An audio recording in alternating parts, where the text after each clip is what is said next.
So, thank you very much for being back on time, which allows us to enjoy a full 75-minute session before lunch.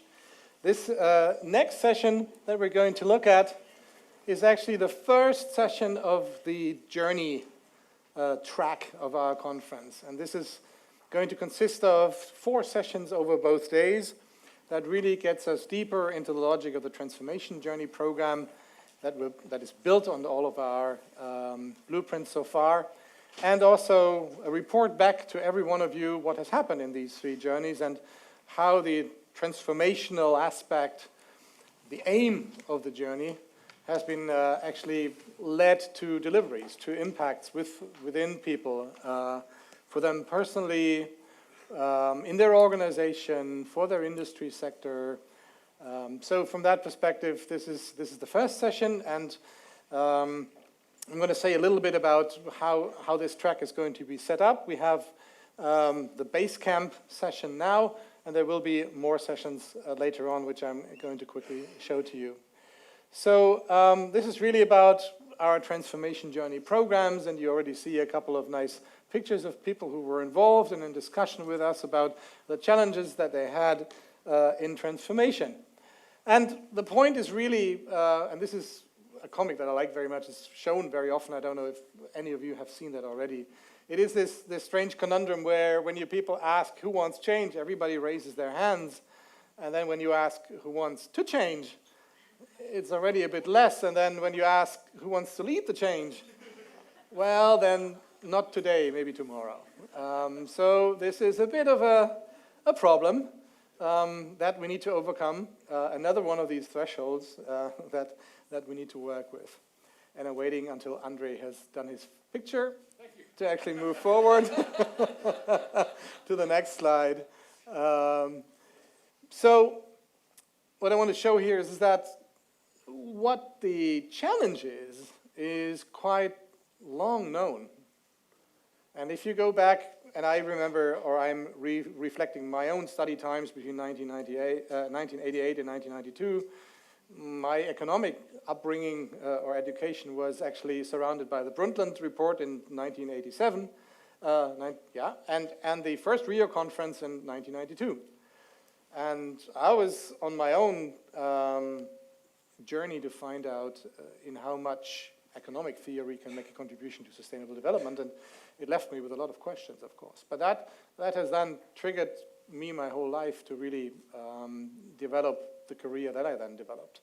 So one of the things that we found in the last 20, 25 years is that we actually have reduced sustainability to a comic version of it.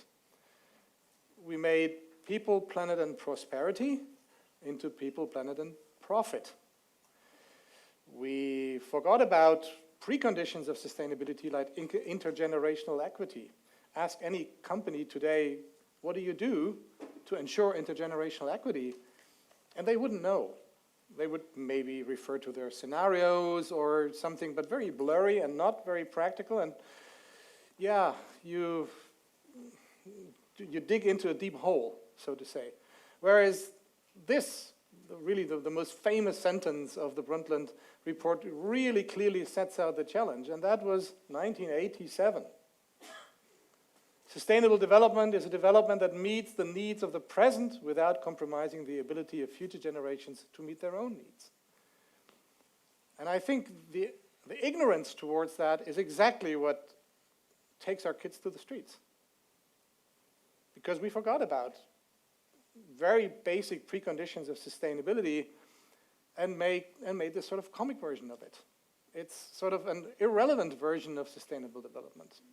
So something needs to happen, and to let that sink in is very important, as also when you start to think about what is the end goal of sustainability. And then just last year, as we all heard from the IPCC report, that what was already discussed in Paris with the 2-degree climate target was already, not good enough. So the need to move to 1.5 degrees was quite obvious. And what you can read there was limiting global warming to 1.5 degrees Celsius would require rapid, far-reaching, and unprecedented changes in all aspects of society.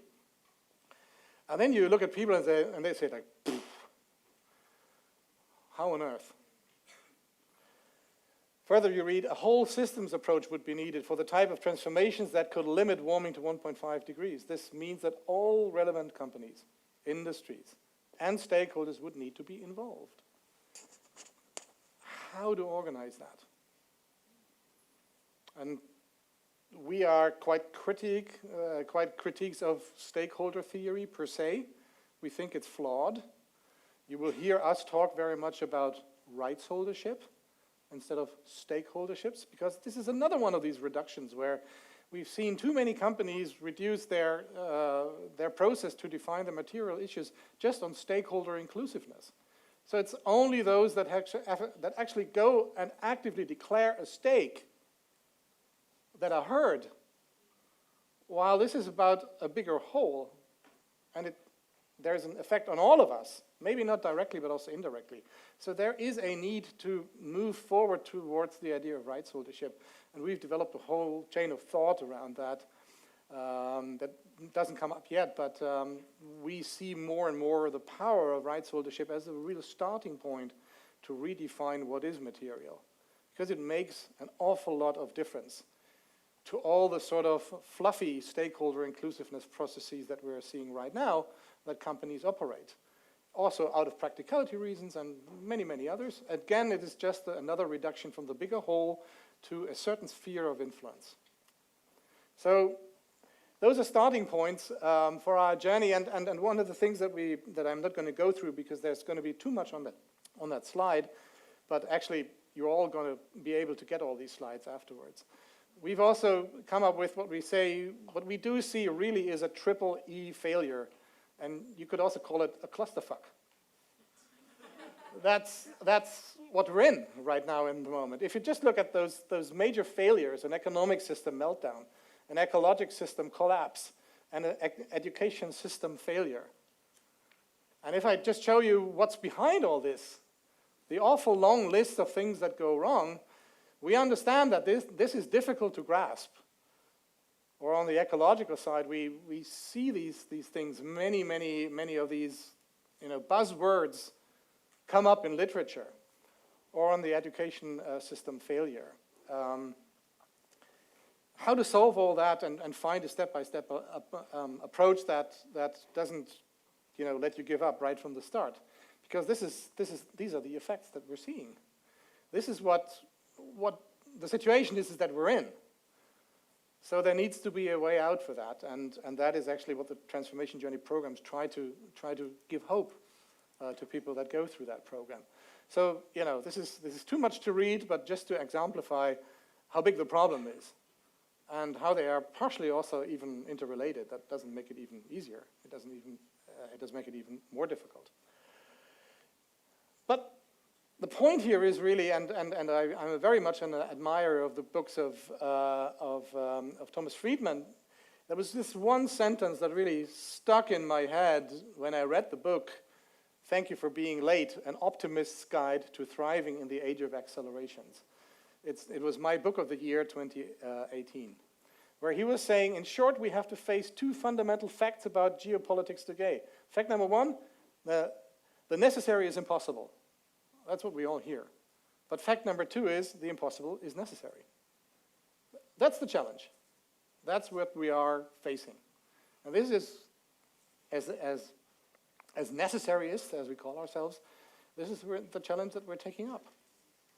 As difficult as it is, how much of a clusterfuck it is, there is no plan B for that. We need to somehow try to aim to solve that.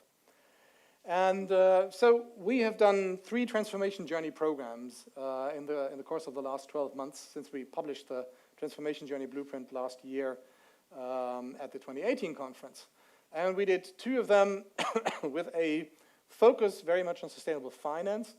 There is one that we did in Boston where Manulife, or John Hancock as they are called, were the host.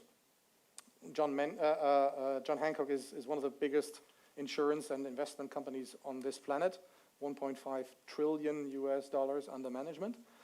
And we can later on speak about their motivation, why they actually hosted this transformation journey program. We had a program in Amsterdam, which was hosted by ING, and we'll also hear from Bratislav later on a little bit about his sort of motivation and reasons to actually, offer to be the host of that journey. And then we had a third journey in Rotterdam, which we did together with Thrive Institute, where it was more like an academy style, where we tried to bring different constituencies together into a collaborative mode and see how that actually sparkles potential transformational innovation.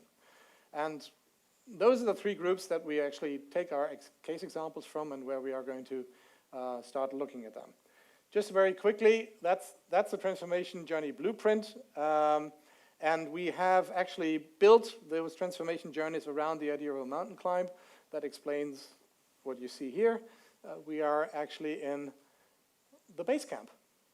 And we thought that is a good metaphor to also use for the stage here, for these 2 days, where we really want to get you through the idea of the transformation journey programs and the structure that we've chosen to actually address all the things that I showed you. So it's really in base camp where you talk about, what is the sustainability context gap? Where is the gap between sustainability as it should be and sustainability as it is right now, and how can that be solved? How can we close that gap?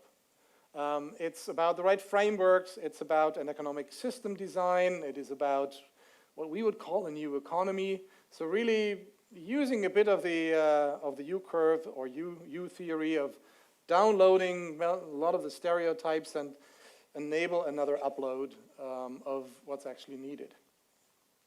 After that, we go to the second stage, which we call planning the route. And this is very much also using a couple of the instruments that we've been using and that we've first developed just for ourselves, for our own orientation in Reporting 3.0. How are we going to address this? And you will see a session that really showcases like 2 or 3 examples of how to use these tools and what they related to and what they resulted in. The third one was actually called the climb, and this is really where the Rotterdam sleeves go up and where you really go through in-depth thinking about how would disclosure change, how would accounting need to change, how would I implement that in my organization, what sort of data do I need, how do I build a data architecture for that, so to make sure that the data deliver on the accounting that delivers on the disclosure.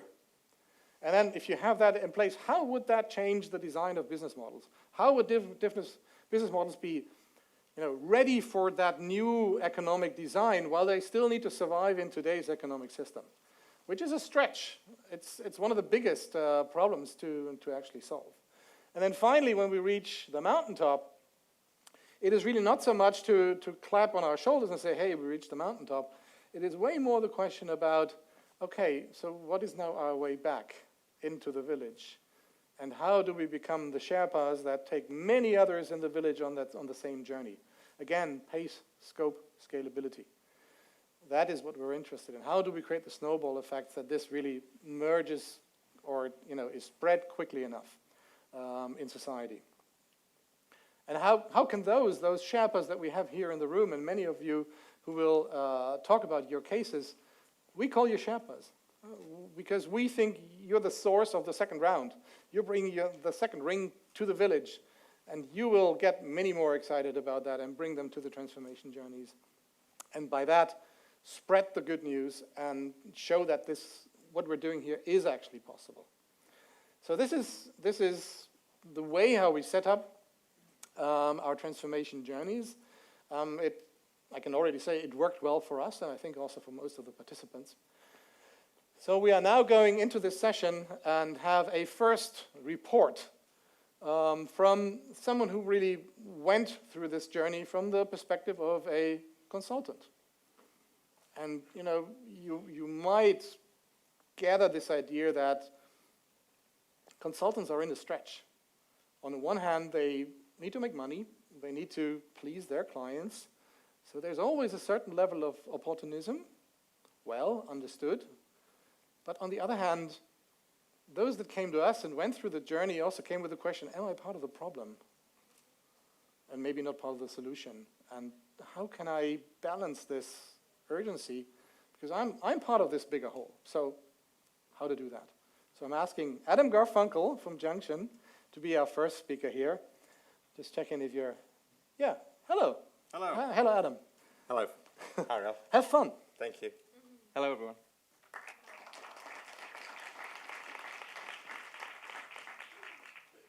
So, great to be here today. I'll tell you a very little bit about Junxion strategy before I go on to tell you a little bit about myself and my personal journey as part of the transformation journey here in Amsterdam. Junxion Strategy is a consulting firm, a social impact consulting firm, as Ralph suggested. Our mission is to help leaders build the success stories of the next economy, one that is fair and open and green. Now, of course, you'll hear in that echoes of Reporting 3.0's own vision, and indeed of the Certified B Corporation movement's vision towards a shared and durable prosperity for all. I'm proud to be the co-owner of a Certified B Corp. I know there's some more in the room. Can I have a woot for B Corps? Very nice. Thank you. Sat next to 2 last night at dinner. Who knew? And we are also members of a social venture circle because Junxion is based in North America, in Vancouver, and Social Venture Circle is the largest and most significant gathering of impact investors and social entrepreneurs. My business partner, Mike, sits on the board of Social Venture Circle, which was known as Social Venture Network until it recently rebranded. So a little bit about me. This is me. I feel a little bit like I'm coming to confess, like I'm turning up at an addicts meeting. And I say, hello, my name is Adam. And you all say, and I say, and I'm a sustainability consultant.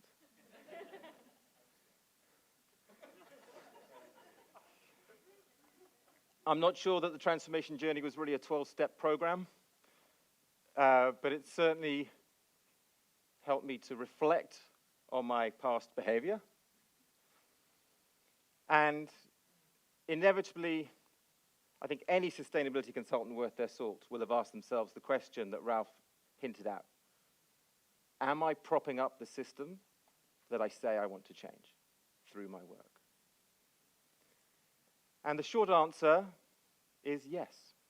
Yes, we are. It's hard. It's a tough truth to acknowledge, but we have to acknowledge it. And so what I want to do with you today is share a little bit about my personal journey of going back to myself. As human beings, we are hardwired to search for meaning. Meaning, we want to contribute something of value to each other and the world. We are all on that journey of discovery of how we deliver and meet that meaning. And that's a little bit of the frame that I want to give to my talk today. So as well as being a sustainability consultant, I search for meaning by being a trustee of an arts centre that does radical outreach across some of the poorest parts of North London to give people who otherwise wouldn't have them opportunities through the fantastic medium of performing arts. I've just finished 3 years as chair of governors at a local primary school. I'm contribute through being an ambassador for the B Corp movement, and many, many other ways that I've sought for meaning. But before I was a sustainability consultant, I was a campaigner for Friends of the Earth. I had hair.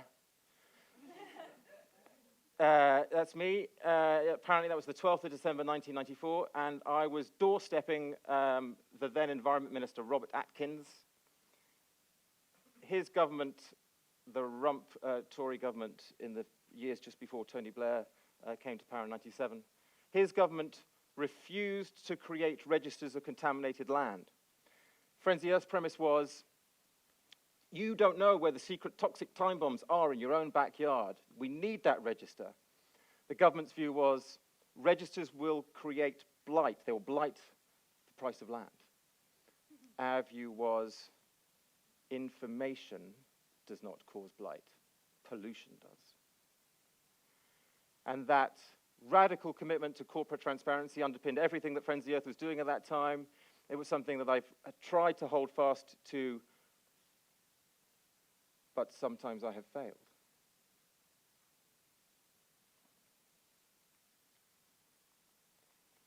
So I did that for a while. I found some meaning in that tribe of campaigners. It was fantastic, yelling at the TV and doing all that stuff and standing outside Shell's building, waving placards and all that. I loved it. But after a while, I lost that sense of meaning because effectively the day-to-day work was tit-for-tat press releases. We'd say this, they'd say that. Then we'd think of something else to say, they would deny it. It didn't feel to me like it was creating the change that I wanted to see in the world. And so I was kind of taken by the concept of fantastic communications, of brilliant graphic design, of the potential to change behavior through engaging communications. And I joined the tribe of communicators. I went to work for a small niche ethical consultancy that did comms, design-led communications, and it was fab. I loved it. I got to create a subdivision focused on environmental communications, because really sustainability communications wasn't a thing then. And I had some clients, mostly in the utility sector. One of those, TXU Europe, based in the east of England, ran power stations, sold energy. Now defunct, I don't think it's anything to do with me. They were piloting this guideline around sustainability reporting called the GRI, which meant that sort of by happenstance and pushing a little bit, I got to consult on and write the first report published in the UK to use the Global Reporting Initiative, roughly 20 years ago, right now. And that took me engaging in that. I found it, it was transformative. We were at the cutting edge of corporate disclosure. It was exciting, it was fun. I had meaning back in my life. And I went with the GRI to the symposium, I think it was called. Right, Ralph? You were there. I didn't know you then, but we know we were in the same room. The symposium, the GRI symposium in November 2000 in Washington. And while I was there, I got really drunk with someone who turned out to be the ex-wife of a man who had just been taken on by Adidas to be their first director of social and environmental affairs. And she made the introductions, and I met the wonderful David Husselby, sadly died about 3 or 4 years later of motor neuron disease. A fantastic guy, and we did some great work together. We published Adidas Group's first ever social and environmental report. I consulted on and wrote this, and as the report here says, the inside front cover, it was about shining a light on the less visible world where we manufacture our sporting goods. This is pretty radical for spring 2001. And to make true on that promise, I said to David, you know what, we've really got to get to the nub of those issues in your supply chain. And we created a table. And down the left-hand side, we listed all of the issues around wages and benefits, around forced labor, right down to the detail, like 22, I think, issues.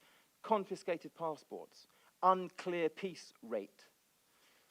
And across the top, we listed all of the countries, the 20-odd countries that they sourced from. And anywhere where that issue was a prevalent concern, we put a tick in the box. And as the legend made clear, that tick meant that issue was the main reason that suppliers in that country did not meet the Adidas Code of Conduct. And that, explicitly, we said in the report, by putting this out there, we are saying this is our world, we are committing to fix this. Spring 2001, I was happy as a pig in shit.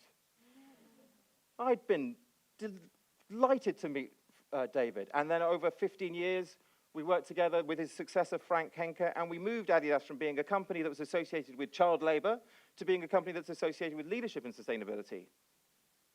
We can come back to that point about what that means, but that's what they are thought of. And indeed, in last year's corporate human rights benchmark, that's Adidas in the 80th to 90th percentile.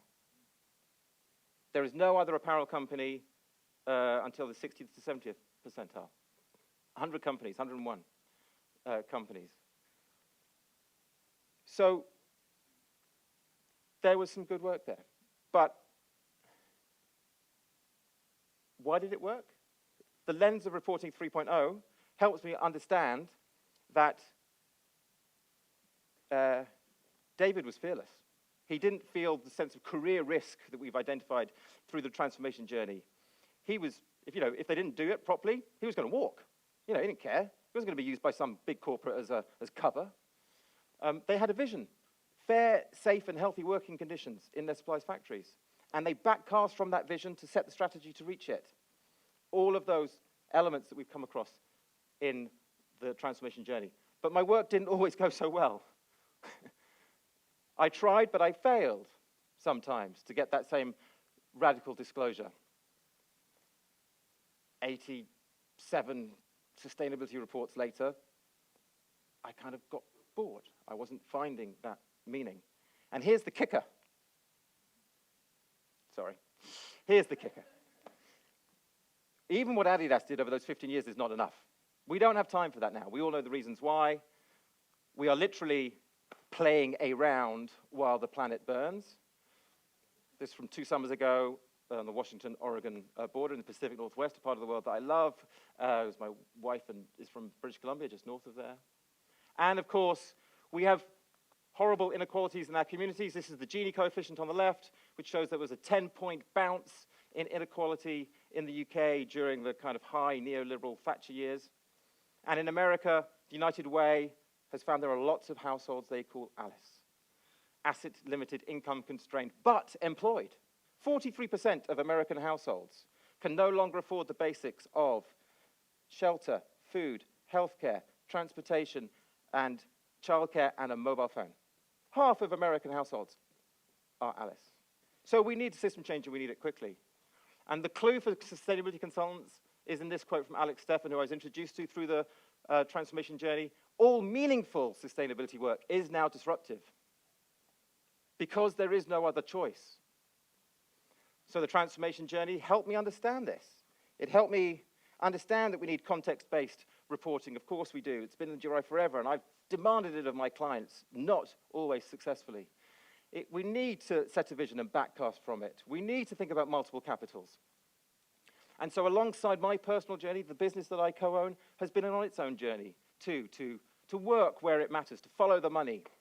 And we landed a project last year where I got to write the communication strategy for the Principles for Responsible Banking, which launched in November in Paris. Fantastic initiative. And it was through working with Reporting 3.0 and the transformation journey that I understood what was so amazing about it. It's normative. It's demanding that banks set targets that meet or exceed the requirements of the SDGs and the Paris Climate Agreement. That's game-changing at that meso level, at that sectoral level, if delivered well. And I know there are some of my colleagues from ING here today who are doing their best. This is my favorite image I always come back to. Anyone know what this is? Film we watch at Christmas in the UK, certainly. It is Dickens. It's Scrooge, A Christmas Carol. This is Jorkin. He represents vested interests. This is Fezziwig. He's the place where Scrooge was apprenticed. And Jorkin is saying, Mr. Fezziwig, come now, we're both good men of business. You should sell out to the vested interests while the going is good. And Mr. Fezziwig says, it is not for money alone that a man spends his life building up a business. It's to preserve a way of life that one knew and loved. And what Fezziwig is talking to is multiple values, multiple capitals. And what Jorkin is talking to is singular value, profit, financial capital only. This is Dickens writing about 1830s Britain. And so I've enjoyed my mountain climb because it's returned me to myself. Because, as Lanny Morris, who co-produced the Map of Meaning, says, Meaning comes from being connected to what inspires us and being called towards what could be. And I commend all of you to follow this journey, because for me, it has helped me, and I think it can help you all, sound our own unique note in the universe. Thank you.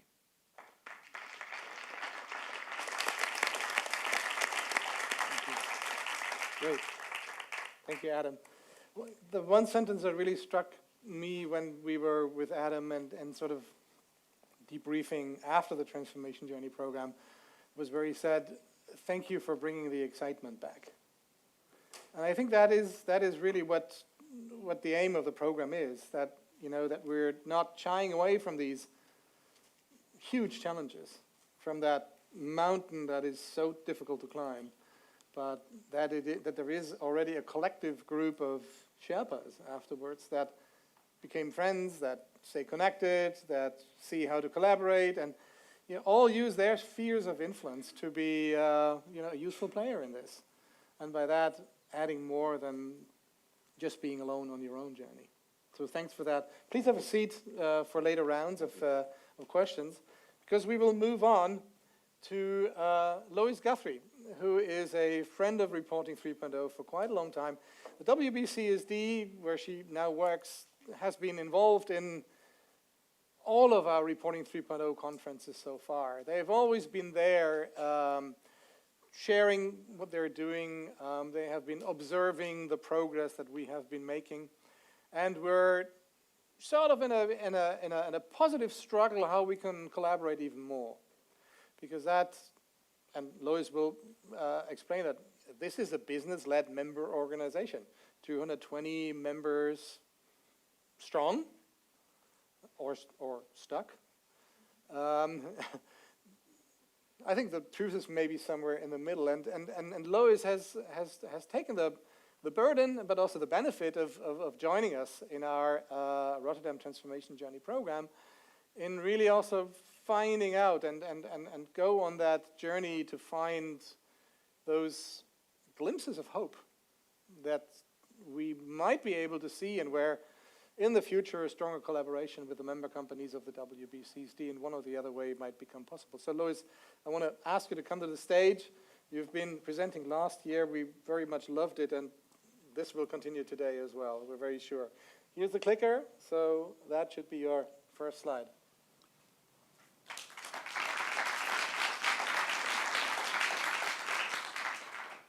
Thank you very much, Ralph, and hello to everybody here. Very, very proud to be here as a humble and inspired participant in the Transformation Journey program. Thank you for doing it, Ralph and Bill. Now, I don't really want to talk about WBCSD. You can read about it on our website. You can see what we aim to do here. What I want to point out is that although Ralph has referred to the struggles of collaborating between an organization like Reporting 3.0 and a member-led organization, we do in fact share the same objectives, and that is a world where 9 billion people can live well within the limits of the planet, which very much speaks to your global thresholds and allocations work, Ralph and Bill. So we share that objective. Now, in reality, my day-to-day reality about what we actually do is we try to influence the existing mainstream models within which companies work. So, as you all know, companies have enterprise risk management systems, accounting systems, and so on, and they are not designed for the objectives that I've just described. Therefore, how can we recalibrate them? So we're working with the mainstream and with mainstream actors such as COSO, the Committee of Sponsoring Organisations of the Treadway Commission, the International Auditing and Assurance Standards Board, to try and influence the mainstream, because that is what companies currently use. That's what they're influenced by, rightly or wrongly. So we're trying to deal with that reality. So together with Reporting 3.0 and the work they've done on things like the risk continuum, I think we can develop these ideas that are locked in the mainstream in such a way as to liberate them from the shackles of the mainstream and make them serve the objectives of sustainable outcomes. But really the question I ask myself from being on the Transformation Journey programme is it enough? Is it enough to focus on that? And of course, the conclusion must be no. This is, I hope, no criticism of the World Business Council. It's just an acknowledgement that focusing on the mainstream is not enough. I'm sure many of you have seen Jem Bendel's work on deep adaptation. And, you know, that is clear evidence that it's not enough. We're playing Russian roulette with the human race. They're really scary words. Of course, there are counter views that come from people like Jeremy Lent, who tell us that, yes, there is an alternative way. But in reality, what this amounts to, and here I share with you something, as we've been encouraged to do, and Adam has done so eloquently, of our personal journey. In a previous life, I was a magician's assistant. And that did require trying to get to grips with tightrope walking. And I find that this narrative, the conflicting narrative, is like trying to walk that tightrope between hope and despair. So how does one do that? What is the pole that we can hang on to help us balance on that tightrope between hope and despair? Well, it's a concept I came across by a gentleman called Jonathan Lear, who is a philosopher, and it's called radical hope. And radical hope is a hope for good beyond current understanding of that good that can be drawn on to facilitate a courageous response that brings positive results in difficult circumstances. It's a bit like the notion of the chaotic state where we're balancing somewhere between chaos and order. We hold on to radical hope to do that. Now, radical hope must be distinguished from blind optimism. It's not. It's not just willful desire for something. It's an evidence-based confrontation of reality that holds on to a desired good. That's really what the approach I think we need to take. So as I said, you know, this being positive isn't quite good enough. It's described by Jem Bendel as implicative denial, and being optimistic is also a bit unrealistic. So what are we going to do? Well, in order to proceed, what we need is a vision. A vision informs our sense of hope. Now, luckily for us, we have the blueprints that Reporting 3.0 has produced, which are really good North Stars, as Ralph and Bill call them, very good guidelines for that vision and hope. At WBCSD, we produced a Vision 2050 some years ago, I think it was 2012, and we're now in the process of refreshing that with our member companies. And there are other brilliant works that inform the vision, including from our colleague here, Daniel Wahl, his brilliant book on regenerative cultures. So we can't have action unless we have vision. As Donella Meadows said, vision without action is useless. We need that vision. So I'm going to go on to a rather, yes, now I just wanted to mention action. Why isn't there more action? If we have all these visions, if we have so many people speaking about what's required, if we have the Sustainable Development Goals, why is there so little action? Now, Anthony Upwood, who's also in the audience, is quoted in Blueprint 5 as saying that it's really quite difficult for business models to adjust in today's market with their locked-in behaviours, cultures, and the mainstream environment in which they find themselves. So the question is, how are we going to unlock that? How do we bring action to the vision? Now, does anybody know who this is? Nobody knows who this is. Oh my goodness. This is Hector the Inspector. He was the figurehead of the Inland Revenue. Now, why am I telling you that Hector the Inspector gives me some cause for hope, if not radical hope, some cause for hope? Well now, ladies and gentlemen, it is my turn to confess to something else. I was a tax advisor for 30 years. I'm glad you don't have rotten tomatoes to throw at me, but that is indeed the case. Now, while I was being a tax advisor, I was also thinking that this was not my original career plan. I wanted to be a nun. So while I was being a tax advisor, of course, I'm sort of clinging on to my hope that I might one day become a nun by reading the poetry of Gerard Manley Hopkins and Christina Rossetti. The poetry of nature. My heart is like a singing bird whose nest is in a watered shoot. My heart is like an apple tree whose boughs are bent with thick set fruit. The poetry of nature.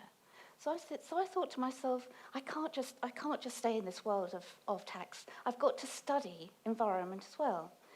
When I started studying environment, what absolutely amazed me by starting to look at riparian law, the laws of riverways, why is there no system that can protect our environment like the system that protects our taxes? If you're not familiar with the world of tax, let me tell you, there's an international system that works incredibly effectively to protect the objectives of taxation.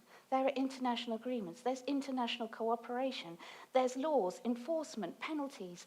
Brains, power, money, time has just been ploughed into making this system work. But when I started to study the environment, there is no equivalent. We care, we put more resources into protecting our tax system than we do to protecting our environment. When the tax system goes wrong, the G20 immediately informs the OECD they have to do something about it, and they do. Base erosion and profit sharing scheme, if you want to look it up. So the tax system has given me some hope that despite what we've seen from the UN, the arguments about differentiated and shared responsibilities, we have got systems where we actually can achieve some sense of cooperation and shared objective across nations. So what this led me to think about was, our visions are by definition somewhat long-term. Our requirement to act is now. How do we match that? And in Daniel's brilliant book, I found this reference to the 3 horizons, and partly inspired by Daniel, and partly inspired, you might find somewhat surprisingly, from someone who's been a tax advisor and wants to be a nun, with Fatboy Slim's work, Right Here, Right Now. What are we going to do right here, right now? So this led me on to a kind of thinking about, right, what's the hope right here, right now? Hope number 1, the companies whose reports I've examined are actually doing something. Now, I'm not saying it's enough, but the companies like Solvay, BASF, Nestle, Philips, Kering, all these companies are actually measuring their impacts. They're actually measuring the contribution they make to society. They're actually trying to move from measuring impacts to being net positive, as the blueprint advises. Now, they may not be doing this perfectly, but one thing that surprises me is that these companies are having to make up their own infrastructure to do it. Does that seem right? I don't know. Anyway, they are doing something. There's one company I've come across, there may be others, who are actually doing what Reporting 3.0 recommends, and that is to look at, do their actions meet or exceed planetary boundaries? This is an extract from the report of Olam, which is a big agricultural company, and you'll see that they are actually measuring their natural, social, and human impacts against the context. So it's not enough, but it's a start. And actually, this is even audited against International Standard of Assurance Engagements number 3000. So it's not just something they've made up, it's tried, tested, and credible. So what else do we want? Now, there's a slight difficulty, I think. Ralph and I have had some debates about the Global Thresholds and Allocation Council.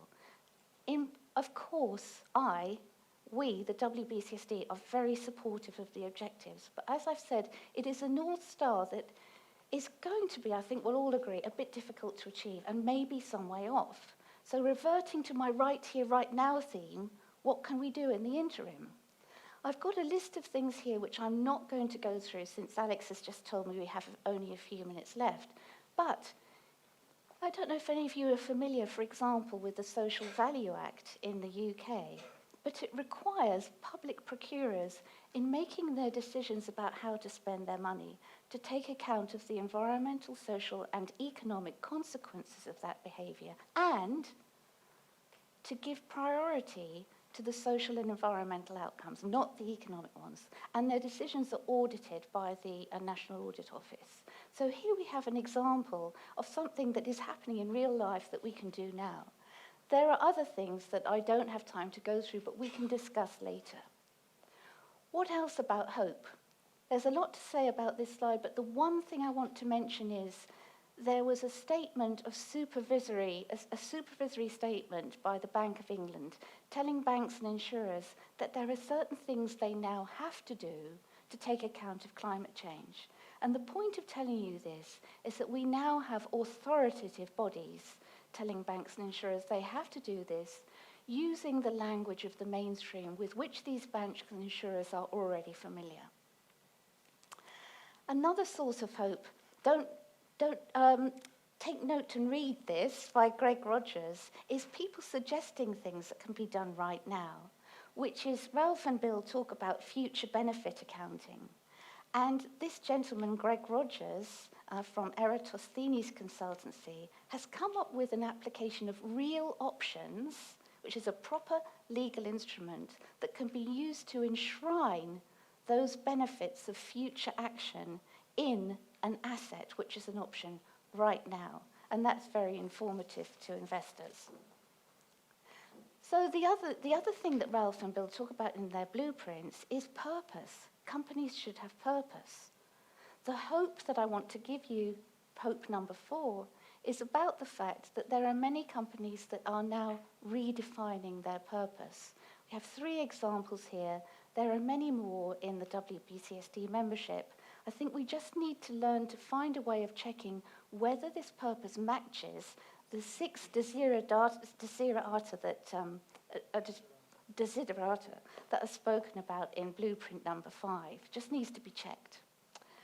I think this is my penultimate slide. So the point to make about this slide is that the blueprints talk about rights holders and their rights to the commons, amongst other things. Here, another example from Olam on the left is a company that is actually describing the extent to which they are making private profit from common goods, from the hectares of land from which they derive their products in order to make private financial profit. I think this is quite a revolutionary development, actually. If we had more information like that, so we could assess the extent to which rights holders' rights are being used to derive private profit, it would be very informative. The second thing about this hope number 5 is we've got to scrutinise whether companies are actually putting their money where their mouth is. And this is an extract from Shell that tells us that they're putting $300 million into nature-based solutions. In the grand scheme of all their wealth, of course, it is a small proportion, but it's something that enables us to scrutinise whether their stated purpose, objectives, and actions are actually matched by the way in which they use their money. So my final slide says, it's not just for us to have expectations, it's for us to do things. Now, in these 30 years of my tax career, while I wasn't studying environment, wishing to be a nun, etc., we did a lot of dispute resolution cases. We as a community, are in dispute with those actors that are not acting in the public interest and in rights holders' interest. So what are we going to do about it? We need to investigate them. We need to scrutinise what they're saying and doing and actually call them to account based on evidence. Don't forget, radical hope has to be based on evidence. So we have to examine, are they actually following the North Star that the blueprints set out? Are they going to be thriving against that if we backcast from it as the blueprints recommend? Are they being true to their purpose? Are they actually observing thresholds and limits?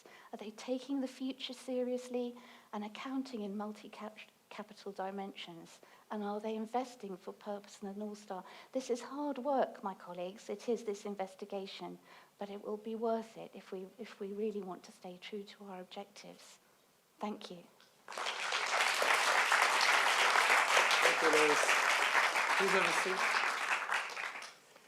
Yeah, you can already hear from Lois how we're sort of in this sportive, proactive discussion about how to bridge between the current economic system and the system we desire, and how can we build something on the other side of the bridge through the necessary backcasting that allows us to develop a roadmap of the steps that are necessary. And the discussion that we're having around how to actually move forward on thresholds and allocations, and those are very fruitful and very thought-provoking discussions, and we will definitely continue these because in the end, from our perspective, we need to find a way where there is no plan B. And we're totally open in alternative ways to make sure that we are within the carrying capacities and within the thresholds and the allocations for the performance of each and every organization. I want to before I'm going to ask Bill to say a couple of words about our own learnings from the transformation journey programs from the reporting 3.0 perspective. I just want to ask Radoslav from ING. He was one of the hosts of the transformation journey program, and there was some reasoning behind that he came to us and said, we would be interested to host one of these journeys in the interest of our own learning. And I want to ask him to give a couple of reflections just from the audience about your motivation and your learning. Thanks, Rob. Sure. Yeah, well, first of all, it was a pleasure. You may want to stand up and... First of all, it was a pleasure to host you and the program at ING. It's really refreshing to see some of my personal learnings actually appear in the presentation from Lois. Things like sustainability context, purpose, really key to the learnings that I took from the Transformation Journey program. I think quite often we get consumed in what we do every day, so our daily work, and we forget our purpose, and we forget what it is that we want to achieve in the broader context. And context is something that Reporting 3.0 puts front and central in their Transformation Journey program. And the context is planetary boundaries and social norms. So the donut that we read about in Kate's book, The Donut Economics, so really happy to see her in the audience, is really central to the Transformation Journey program. And I think another aspect that was really kind of like a light bulb for me personally was the concept of backcasting. So working out your strategy and your goals, not based on historical performance, so not based on what you did last year, but where you want to be and by when it is that you want to get there. So really key concepts to strategizing for the future, for a future-proof business model. So for me personally, it was a great opportunity. Maybe from our perspective at ING, I'll just give a couple of examples of projects where I see a very good fit with the Transformation Journey program. One example is our efforts to align with the UN Guiding Principles on Business and Human Rights. And my colleague sitting here next to me will talk about it tomorrow. So we're taking the UNGP saliency approach as the social norms that we're looking to embed in our operations, respect for these social norms. Another example is our project Terra that you may have heard about. It's our very own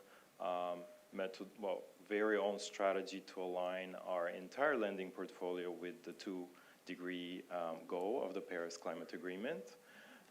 It's a project that we're working on along with 15 other banks and the 2-degree Investing Initiative, a think tank based in Berlin. Again, in the context of the Transformation Journey program, you have a very clear goal and you have a very clear deadline. And we're working out our progress and what we need to do today based on that clear goal and clear deadline. But I'll give the microphone back to Ralph, who will tell you a bit more about the program. Yeah, thank you. Yeah, thank you.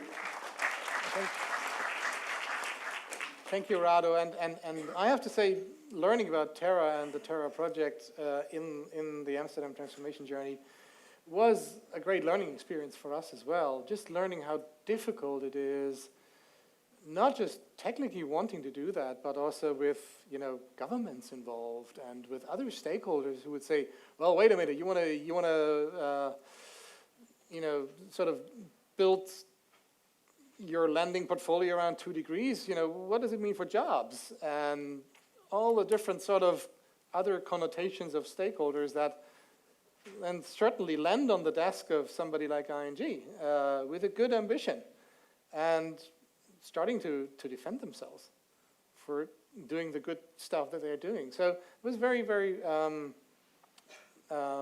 yeah, mind-opening to me to also learn from the ING colleagues what the collateral effects of that decision were, apart from the fact how the decision came about, which is another story. But yeah, that was, for us, really, we are ourselves on a journey as well.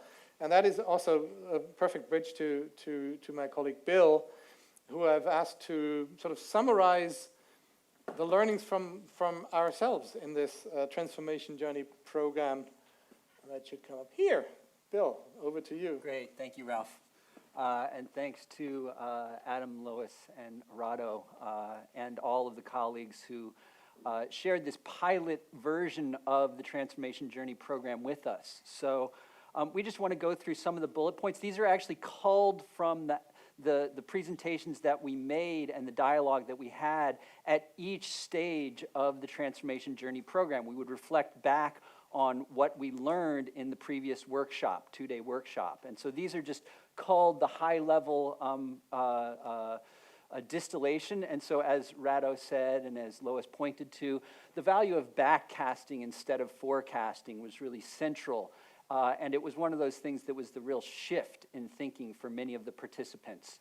The notion, it's come up a couple of times, the idea of career risk, that in many instances, people have to take on a degree of career risk for themselves at the nano level in order to advocate for the kinds of transformations that are necessary, that go against the grain of what you would advocate for if you're just looking at a financial bottom line, for example. So the career risk is intimately linked to, or is a creation. When you aggregate that career risk up, it amounts to the systemic risk and even the existential risk that we are experiencing due to climate change and other planetary meltdowns, as Ralph may have said.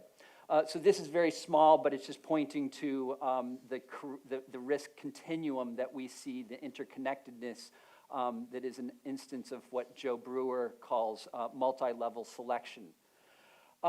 As well, the notion of moving from traditional stakeholder theory into talking about rights holders. So we believe that the rights holder frame, and it's something that's been very much resonating as we disseminate the Transformation Journey program, that really that there are rights that individuals and species beyond human species hold to a healthy existence and a platform for that existence that we are eroding right now. So we believe that this terminological change is helpful to avoid the termination of species. The scalability, so I just mentioned multi-level selection. We firmly believe in the need to look at the nano individual level in conjunction with the micro organizational level and how that interacts with the meso level, which we identify as industry sectors, investment portfolios, and bioregional habitats. And that all of those need to connect into the macro systems level of social, economic, and ecological systems. And so we have to have all of these 4 levels simultaneously in mind in order to create the kinds of phase shifting that's necessary. So it's this scale linking that is an important learning. The notion of opportunity costs of incrementalism is something we're importing from our host at John Hancock and Manulife, Kyle Cahill, who was actually very instrumental to the launching of the Transformation Journey program, because it was through conversations about implementing this program at Manulife that helped to bring it about. And he talks about essentially incrementalism is not cost-free, that as we defer change and necessary transformation into the future, we're actually incurring present costs. And so he's using that language of the boardroom, kind of like, I am wearing a tie, and everybody's like, whoa, Bill's wearing a tie. So it's a Trojan horse. It's a way of walking between worlds, so to speak. Finally, 2 more. The Reporting 3.0 strategy continuum continues to be a very useful tool. It's something that we piloted with British Telecom and other large companies that you would recognize, and then we've been rolling it out in the Transformation Journey programs to look at the continuum from business as usual through incremental change to the middle line, the baseline of context-based sustainability, in order to get to the realm of regeneration and ultimately thriving, where we've engineered the negative impacts, or the impacts that are not part of the natural cycle, that aren't assimilated in natural cycles, that we've engineered those out of our business models, both at the individual business level and as we move up from the micro to the meso to the macro level, that we've engineered them out of our sectors, we've engineered them out of our entire global economy. And so the integral materiality process is the hands-on implementation of this thinking in a plan, do, check, act, Deming wheel methodology that is familiar to managers. So again, we've put it into a familiar language, so to speak, that enables companies to look at their performance and their management at these multiple scales, nano, micro, meso, and macro, in order to achieve the necessary systems level change. So this is something that our advocation partner, Jessie Henshaw, as you noted from her question earlier, has again and again reminded us to link it back to the necessity for systems level change. So just quickly, we asked the Transformation Journey program participants to reflect on their experience and to provide us with some quotes that we could use to demonstrate sort of what the impact was on an individual level. So I'm just not gonna read them to you. These will be available, but just give it an opportunity to reflect. Lauren is here and will be speaking with you all later about the ING Human Rights Report work. Hideki Suzuki is the Director of ESG Research and Integration at Manulife. And so these are his reflections on the value of the Transformation Journey program. Martina, who of course is here and who you'll be hearing from, also, as you can see, she was mapping out the work of FSLCI on the strategy continuum, which you'll see again. So this was very useful to her in her work with her organizations.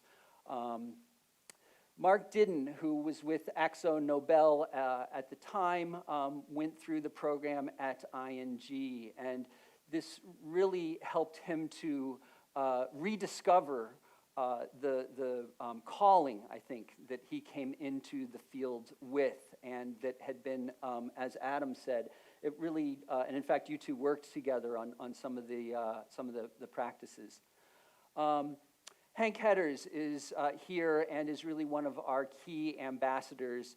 And Hank went through the Journey program in Amsterdam at ING, and in fact has accompanied us along the way throughout, even to the UNRISD conference a couple of weeks ago in Geneva, and brought his tweeting brilliance to bear there as well. So we were really honored to have Hank's ambassadorship throughout the Transformation Journey program. Shanti Gaya, who you'll hear from in one of the campfire sessions tomorrow, also reflecting on his experience. We particularly like that, pointing out that this is what Reporting 3.0 is really unique in the ecosystem. And then finally, Anil Tripathi from the Climate Bonds Initiative. We'll be hearing from others, Manuel Adamini from the Climate Bonds Initiative, who Anil went through the program in Boston. So that brings you through, not there yet. That brings you through the testimonials, just in order to give you a sense of what participants got out of the Transformation Journey program. So we'll move on over to a couple of quick questions for the both of you, and then out to the audience. So if you would have your questions sort of thinking of those while we ask a few questions here. So I think, Adam, in some ways I have a similar question for each of you that you've touched on maybe in your presentation, but maybe to go into a next level of depth, is that you've pointed to the conundrum of having to operate in the existing economy while knowing that much of the work that does is not fit to task or future fit, as some might say, with a registered trademark with it. So if you could just, how do you see the learnings of the Transformation Journey program sort of in helping to bridge that gap from the economic necessity of somebody operating in your space and what's necessary, and in order to scale out the kinds of necessary work that's needed by sustainability consultants and other advisors? Yeah, thanks, Bill. We have a technique that we use in our strategic work, backcasting. We already use it when we're working with, most of our strategic planning work happens with social enterprises, and we distinguish between social enterprises and legacy businesses, if you like, with the idea that some are native to the new economy and some want to jump the curve. And so I think what I'll be doing more of is bringing some of those strategic planning techniques that we've used mostly with social enterprises, mostly with natives to the new economy. Businesses have been established with a purpose from the get-go. Bring some of those techniques, that backcasting technique, to provoke more imaginative responses. Okay. I think the real power of backcasting is, if you go far enough ahead, 10 years or more, it takes people beyond traditional business planning horizons, well beyond. 3 years, pretty much it for any business. And so there's an opportunity to take people, we use a meditation technique in fact, but to take people to a place that they didn't imagine that they were going to go to.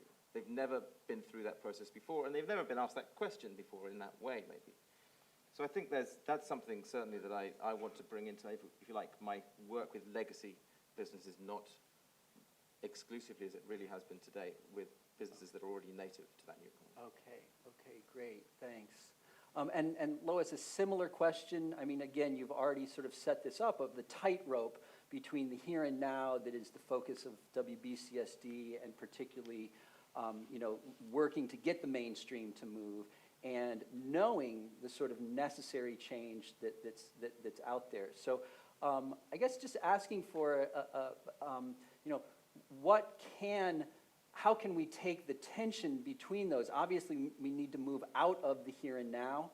So how can that tension actually be productive towards raising the level of ambition of the WBCSD companies that you showed in almost your last slide that are moving forward but still have room to go and to meet the necessary changes? Well, Bill, I'm a Pisces, and I find that I'm always simultaneously swimming in two directions. And part of me says that we have to have a kind of a realistic and practical acid test to help us on that tightrope. And the best one I can come up with at the moment is there's a quote from Bertrand Russell that says, "What will it take for us humans to concur in our own survival?" And therefore, this is what I like about the whole concept of scrutiny. If we scrutinize what's being done and the assertions that are being made, do they actually fulfill that objective, that, for our survival? Now, if we're digging things out of the ground, extracting, more rare earth minerals than are available, I mean, clearly not. Clearly not. Many of you read this book by Michael Sandel called What Money Can't Buy, and he's saying, it's really wrong that we can buy a kidney, a baby, we can pay money to upgrade a prison cell. But I'm wondering, why these things like extracting from the earth and, plundering the earth are not equated with that. Why are they not equated with it? So, that's one aspect of it, that we apply these acid tests. And the other is a bit more, similar to what Adam was saying about evolving our consciousness and perhaps doing more work like, Joanna Macy's Council of All Beings, to get ourselves into the consciousness that's required really to imagine the change that we're aiming for, such that we can test current activity against it. Yeah, thank you. That's an amazing quote. Thank you for putting that out there, Lois. And let's use that as a bridge to the audience. In some ways, your scrutiny question is saying that the broader rights holders are in a position to apply that scrutiny. So let's do that here. Let's take a round of questions. I saw one here. Okay, Andre. Let's get those out there to begin with. So maybe go ahead to Andre first, Alexandra. Up there.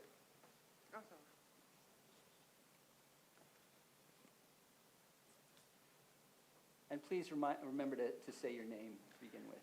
Thank you very much for your pitches. It was very inspiring. I'm Max. I'm studying here at Erasmus University, and I have a question to Ms. Guthrie.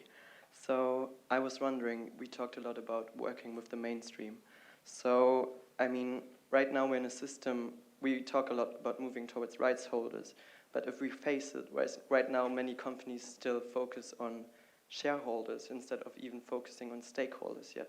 So I just wanted to hear your opinion. Do you think critical shareholderism is a solution to move towards this transformative thinking in the short term in the current system? Okay, and can you just pass it down to Andre? And we have about 4 minutes, so just you keep that in mind in your responses and in the questions. Right.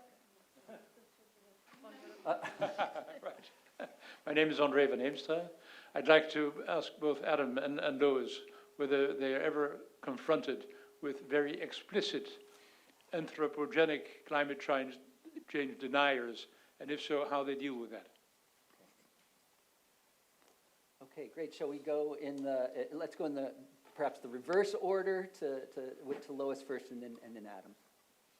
Yeah, Max, in response to your question about whether shareholder activism is helpful in sort of getting us closer to what the rights holder needs, I don't really know. Sometimes I think it is, because it creates a lot of publicity, it draws attention to the fact. But one of the slides I wasn't able to go into detail on was about this interim activity. And there are groups looking at, where there are legal barriers. And I think there's, shareholders can use their rights to make particular points, but there's often, legal remedies that the companies can use to resist that. And therefore, I sort of think, yes, well, we've got to use everything we have in our armory, so I'm quite in favour of it. But I think there's a kind of a deeper, more systemic thing that needs to be done to achieve the objective. And then Andre, in response to your question on the climate deniers, yes, meet them a lot. In fact, I won't tell you how close someone is to me that is actually a climate denier. But the thing that always comes back to me is that, yes, that nature has always had a way of dealing with the changes that we're currently observing. But the central point is not at the rate at which they are currently happening. And that's usually the only thing I find that's a convincing argument to send back to climate deniers. So the rate, scale, scope question or framing of reporting 3.0. In terms of shifting, I just want to piggyback very briefly on Lois's point that to remind you that our sustainable finance blueprint is looking at the question of the role of finance in creating sustainability and thrivability. And the work of one of our advocation partners, Preventable Surprises, Raj Thamaratham, was here last year and has quite a developed proposal or recommendation for industrial scale resolutions at the highest emitters that has not been implemented by the financial system as of yet. So we can have more conversation, point you to resources around that will be contained in the Sustainable Finance Blueprint. So over to you, Adam. Yeah, I mean, to the question, I rarely meet them.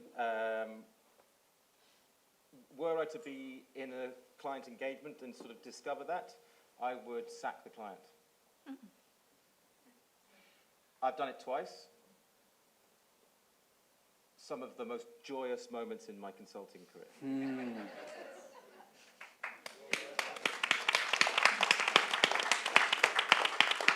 Well, that puts us at time, and I couldn't imagine a better way to go into lunch. The question was, how can you as a sustainability consultant actually do the necessary change? That's one way. So thank you for setting the precedent and the example there, Adam. Thank you, Adam and Lois and Rado. Thank you, Ralph. And thanks to all of you.